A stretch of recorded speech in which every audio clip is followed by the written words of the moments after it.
Hello and welcome to Good Game, the show for gamers, by gamers. I'm Junglist. And I'm Bajo. This is an insane time of year for game releases, but we've dug deep, worn our fingers to the bone, put all attempts at personal hygiene on hold to take a look at as many of these new releases as possible. This week, it's Battle of the Virtual Bands as we compare Rock Band with Guitar Hero World Tour. End War makes an attempt to get real-time strategy working on a console by using voice commands. And following a red line is the order of the day in Mirror's Edge, a parkour-inspired free-running jump fest. Plus, Lux looks at why some gamers like to cheat. But first, can you guess the game for this week?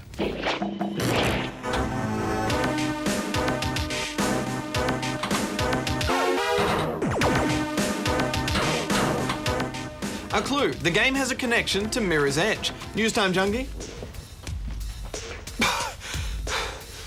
Been holding my breath that whole time. Good game! Rock Band developers Harmonix have confirmed that they are working on a new rhythm game that will feature the music of the Beatles. The game will apparently not be in the Rock Band series, but will instead be a standalone music title, although it has not yet been confirmed whether the game will utilize the same design and instruments as Harmonix's other band simulator. According to reports, the game has also been given the blessing of Sir Paul McCartney, Ringo Starr, Yoko Ono, and the wife of the late George Harrison, Olivia Harrison. Giles Martin, the son of legendary record producer George Martin, will be producing all the songs used in the game. The Beatles-themed Rock Band is planned for release before the end of 2009. Game publisher THQ has reportedly shut down several of its internal development studios. Paradigm Entertainment, the makers of 2007's Stuntman Ignition, have been completely closed as of this month. And they weren't the only studio to go, with THQ also shutting down Mass Media and Sandblast Games, two teams that were responsible for developing the latest games in the Destroy All Humans series. THQ are also reported to have reduced the number of staff at Juice Games, as well as downsizing a number of other smaller game studios under their control. Good game!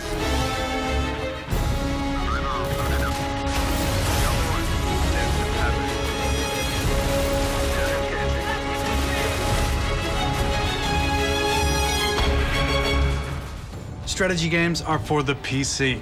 Unless you want to completely reinvent the controls and interface for a strategy game, it'll never work on a console. Well, Ubisoft Shanghai's new Tom Clancy game End War says why not control the game with your voice? Check this out. Unit 7, attack hostile 3. Oh, that's awesome. This is Grimon. Everything's wrong here. Oh, give me a go. All right. End War puts you in the futuristic chair of a commander in World War III. Your vision is limited to your own units, who will take cover and fire realistically right down to each individual soldier. All right, guys, listen up. I want you guys to go see those guys on the ground. Go kill them. Go, ready? Go. Oh, wait, actually, no, don't do that. What do you guys want to do? You can also use the D-pad and face buttons to select and command units if you're tired, or if you don't want to wake anyone up, or if you're just plain bad. You can get away with just using the controller if you want to, but it's far more efficient to use a combination of both. It's actually really responsive to your voice commands, which was kind of the biggest worry about the game, whether that would work. Unit 4 camera. The way the camera reacts to your voice is actually brilliant, even if you've got one of those funny accents. All units attack hostile Bajo. Come on, Jung, we can be a little bit more mature than that.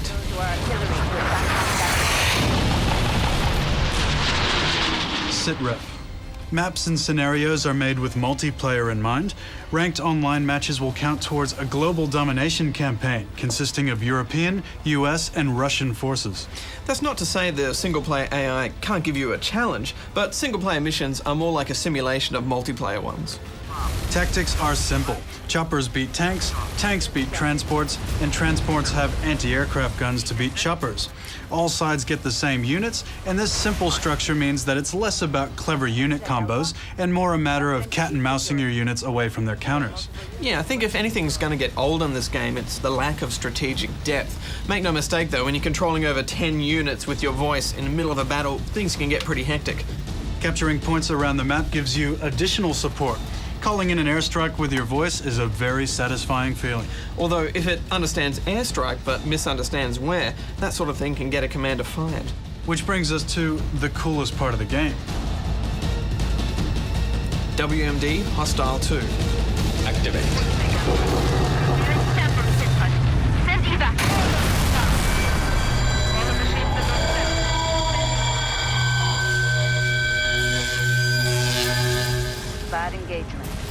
I feel like we've got two conflicting laws of science here. I mean, RTS does not work on a console, but Tom Clancy games are always well produced, and I feel like a fool for being so skeptical. It's a very simple, very stylized RTS that works. I'm giving it 8 out of 10 rubber chicken. I think at this stage in the game, the main concern was whether the voice recognition is going to work, and it actually works beautifully. It's not a game I'm going to be playing forever, Jung, but I'm liking it right now. I'm giving it 8.5 out of 10 rubber chickens.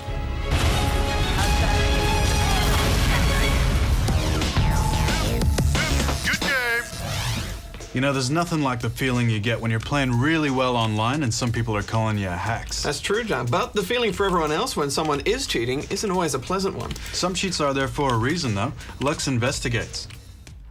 Associate Professor Mia Consavo from a higher university says that cheating is like porn. Hard to define, but we know it when we see it.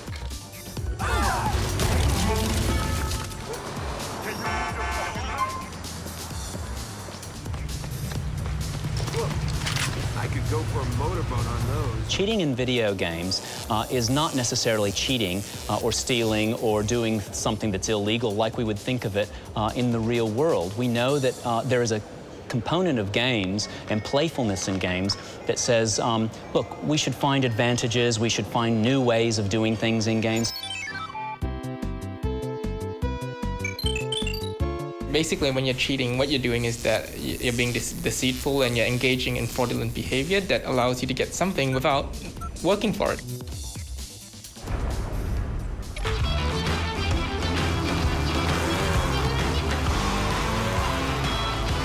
Many people I talk to like walkthroughs, particularly when they're time poor. They also love unlocking things that, in theory, aren't really available in the game, but of course we know they were made available in any case. So I think it's just, it's like a little sport. Cheating in video games has been around since video games first started. Typical cheats include unfair advantages such as the God mode or an unending supply of ammunition. Then there are cheats created by game developers, usually to reward dedicated players. An early cheat code can be found in Manic Miner, where typing the phone number of the developer turned the cheat mode on. Historically, I think people used to just actually look in the code. They would actually hunt for codes that they could use. There were certain devices you could plug into consoles which allowed you to track, for instance, scores and things, and you could actually go backwards through the code and find out how that stuff was locked or modified. I think the marketing publishers found out that there was value in that. I mean, you can obviously get another hit. You know, a magazine might reprint something else where they talk about the cheats in the game, websites. There's value for product managers to maintain a game in the public's eye. If you're aware of the cheats and you've been through all of the cheats, what that means is you're an elite gamer, which sets you apart from the mainstream. I would say maybe 10 to 25% of games have cheats designed in from the beginning. Certain games which are the point of the game is about collecting things or more trinkets. They are about where you actually design, those games will actually have a cheat menu in the front end. Well, obviously, blood mode's a perfect example. Certain territories we can't have blood or red blood in a game. You might have green blood, but they won't necessarily change the underlying game. They'll just do something which flicks one texture or something. So does that then sidestep legal issues if you kind of lock it in as a code? I think it was a way around people might have used before. I think like the hot coffee thing that went on with GTA and those sort of games shows that you don't kind of get away with it like you used to. How about a little coffee? Cool. I have no question that a really good game designer wanting to give fans, serious fans of a game, something special, puts cheats in to really extend and speak to and have a private conversation in a way with that gamer and says, I know that you're looking for more of my material. I'm grateful, and so here it is. Cheating was not universally accepted in early gaming. Controversial gaming magazine Amiga Power condemned cheats, saying they did not comply with their philosophy of fairness. They also applied this in reverse, that games should not be allowed to cheat the player either. It's about catering to a market, so to speak. Some people are more impulsive, and they just want to get to the end of the game without putting in through the work. There's a subgroup of gamers who just enjoy seeing cutscenes and things from within the game, and to them, playing the game is incidental.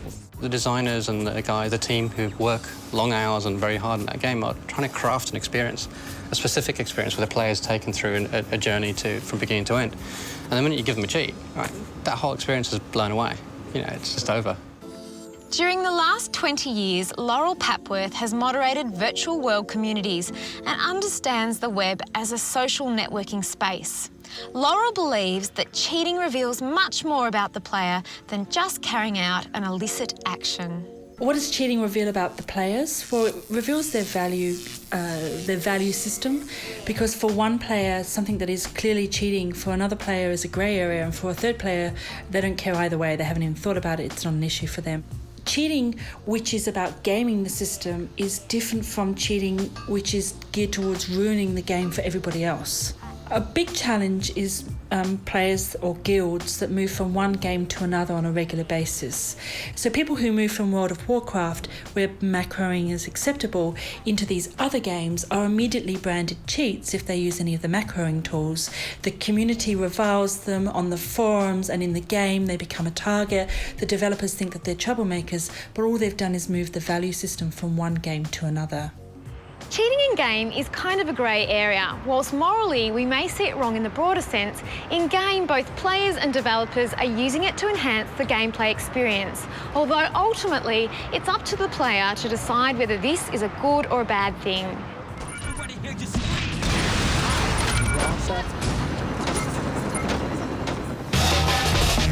Good game. Video games, like any popular medium, tend to reflect trends, so it's not surprising that we're seeing parkour or free running like mechanics popping up in a few titles lately. Take Assassin's Creed or the new Prince of Persia, for example. Now EA's DICE studio has based Mirror's Edge around it. Set in a futuristic city where the government monitors and censors everything, only a small group of messengers called runners can evade the authorities, using the city's rooftops as their playground. You play Faith, a runner with family ties to the totalitarian regime. As Faith, you'll be going up, going down, and discovering the true meaning of a leap of faith, all in a first-person view with no interface to distract you. Faith's instinct tells you which objects you can interact with by showing them as red. This is known as runner vision. It's not always the fastest way, that's for you to figure out, and there's even some red herrings if you'll pardon the pun. I actually found it more fun when I turned off the reticule in the middle of the screen badge, which they really only put there to prevent motion sickness. And if you really want a challenge, you can turn runner vision off. You'll need all the help you can get, though, as the police are a little trigger-happy of late. It's not often you'll be forced to fight. You can usually run away, or you can stun and disarm a police officer, or you can grab a gun and shoot everyone. Faith doesn't carry ammo, though, and guns slow her down, so eventually you'll have to ditch the gun and keep running. It seems the more prevalent guns are, the more boring the game gets. Disarming and running circles around police officers is cool, but the game definitely gets more hectic later on when the government sends their own enhanced free runners after you. Anything you can do, they can do better. And hearing their footsteps getting faster and faster behind me was one of the most intense feelings I've had in a game for a while.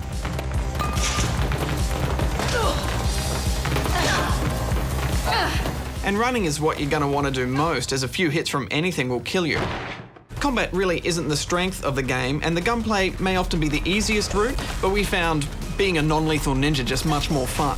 It's also a lot harder to pull off. You'll have to chain tricks with jumping on walls, and with the first-person view flipping around everywhere, it can be quite difficult.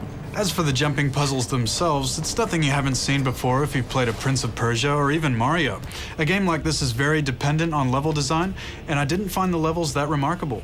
Yeah, it felt like they repeated a lot of the puzzles later on and then just put harder enemies with it to keep things different. I actually enjoyed the game after I died a few times and I knew the level, so you could really get that momentum going and feel like a free runner. Final thoughts? Well, you know, this one really isn't good or bad or black and white. It's very much down to personal taste, and I'm glad I experienced it. I see it as a successful experiment, but I kind of wish they took it a bit further. I'm giving it 7.5 out of 10. Yeah, I think EA and DICE should be applauded for such a unique gaming experience. I enjoyed the political message, and I think trying to get the fastest time in time trial mode will be pretty cool. I'm giving it 6.5 out of 10 rubber chickens. There's a train coming behind you. Get the hell out of there.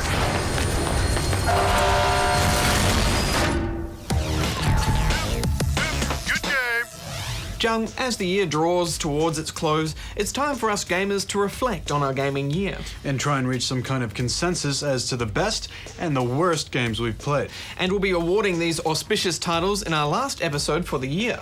So hit up the forums and cast your vote. Now, Fatal Rage of Conflict. Hey buddy, wake up. Who are you? Where am I? I'm Clyde, and this is the afterlife. Woo! You're kidding. You're really dead. It's game over, man. Let me show you around my haunt. That's Pyramid Scheme Head. So you kill 2 people, they become ghosts. Then they kill 2 people, and so on, until he's a bit shonky. Over there are the Boo Brothers. Dude, Morgan's checking you out. Go talk to her. Can't do it, man. It's like she looks right through me. And this is... Morrigan?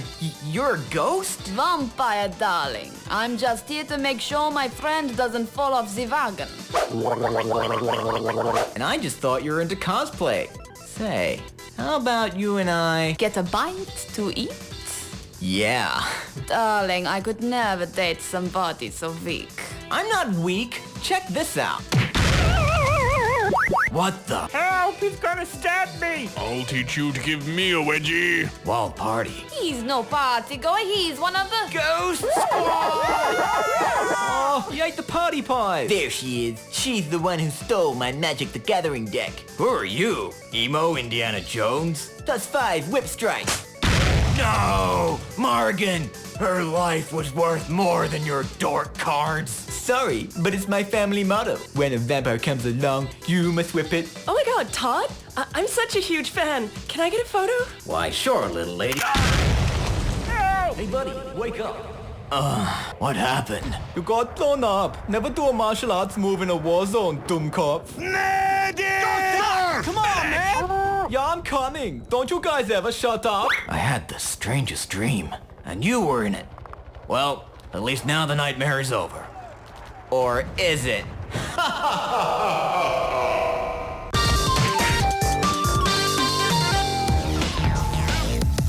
Good game.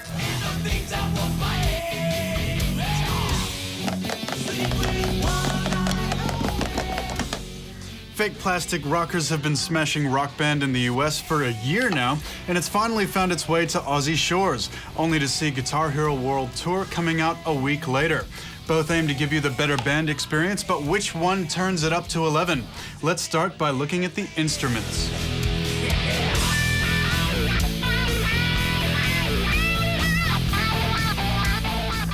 Rock Band have gone for a different guitar style to what you might be used to. The buttons are flush on the netboard, and there's also an entirely new set of buttons, which you rarely use them, but you can see people with small hands will appreciate it.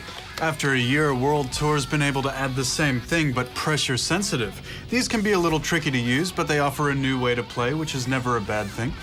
The other thing about the Rock Band guitar is they've made the strummer quiet, which is fantastic, but then they've gone and made the buttons just as loud, which is a bit strange to me. Also, the effects switch is kind of annoying and in the way. But other than the touch strip, the Guitar Hero guitar is very similar to the old controllers. Personally, I like this a lot better than the Rock Band guitar. It just feels more precise.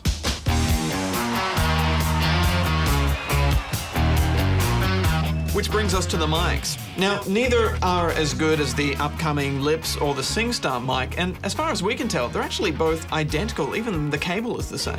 But what's with neither mic having buttons on them to navigate the menus? It means you constantly have to have a controller by your side, which quickly becomes a pain.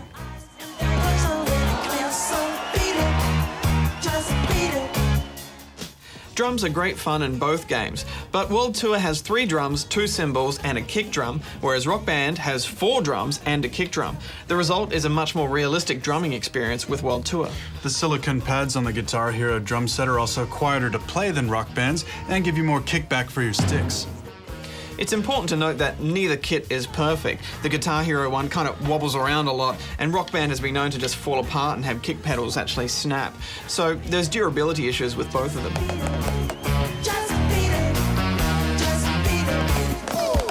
So, summing the instruments up, Rock Band's guitar is underwhelming. Both games have crummy mics, but I think most importantly, the drums are a no-brainer. Guitar Hero World Tour gives you a more fun and realistic drumming experience, so I think round 1 goes to World Tour.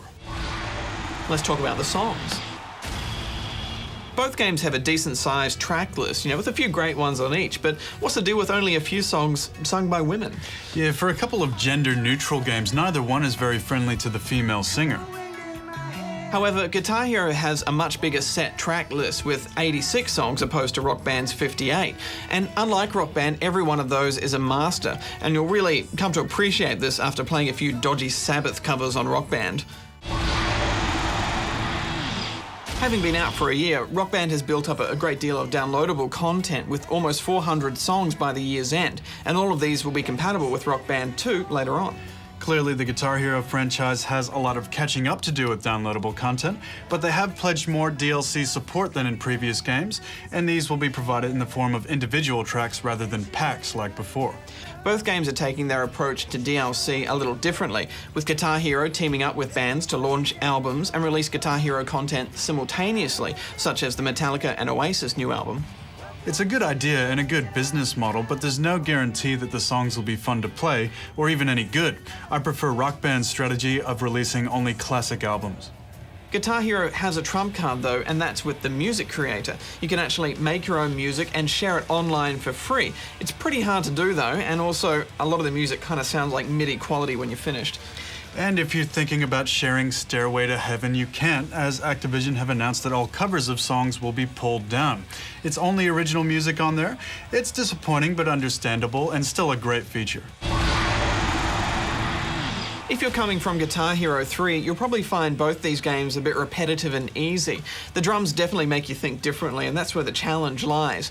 They're also quite a different gaming experience. It's not really an evolution of Guitar Hero, because these games, they're more like a collaborative experience, you don't get that head-to-head face-off challenge that you have with Guitar Hero. On some HD setups, lag is still an issue, where the audio doesn't match up with the visuals exactly, making it easy to miss notes and impossible to nail solos. Both games let you calibrate the lag to try and fix the issue, but if you're unlucky enough to have this problem on your TV, you'll never get it quite right. Little things like multi-note sustains and open string strums keep the gameplay fresh in World Tour, which also has more challenging note charts for the hardcore face melter. At the end of the day, you're going to have a great time with either of these games. And if you've got a 360, either game's instruments are compatible with either game. And this means we'd ultimately recommend getting the Guitar Hero kit and maybe the Rock Band disc, and that way you get the best of both worlds. Compatibility between the games and the instruments on the PS3 is still not there though, which Sony says that they're working on. Final thoughts? Well, I think they're both more social games, but Guitar Hero is a little bit more challenging. It's got some crazy solos and an overall harder set list, so because of the instruments and because of that, my preference is with Guitar Hero World Tour. See, for me, it's all about the songs, and I liked Rock Band's songs a bit better, and Rock Band 2's track list is awesome, but whether we're going to get it or not remains to be seen. So for me, it's Rock Band.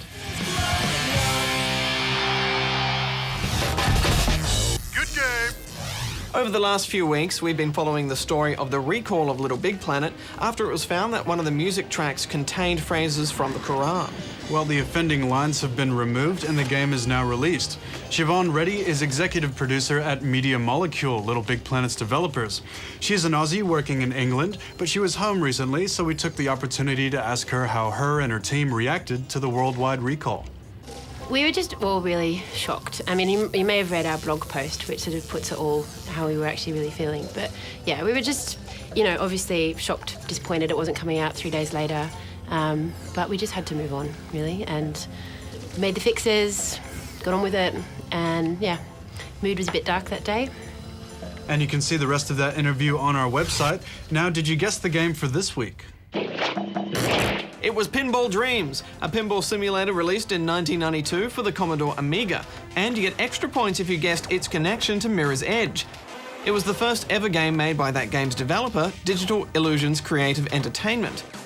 Pinball Dreams was successful enough to spawn 5 sequels. That's the show for this week, but the game bonanza well and truly continues, Jung, as we attempt to fit even more games into next week's show. The games that launched the PlayStation 3 both get sequels. Motorstorm 2 ramps it up in Pacific Rift, and Resistance 2 brings shooters to a whole new level. The latest Call of Duty attempts to inject some life into World War II games by shifting things to the Pacific. And hopefully we'll be shaken and stirred in the latest Bond game, Quantum of Solace. Finally, there's another game you can use with your Wii board. Rayman Ravin Rabbids TV Party. Lots to pack in, but 'tis the season. Until that time, gamers, Junglist out. Don't forget to check all the extra stuff on the site. Thanks for watching Good Game. Bajo out.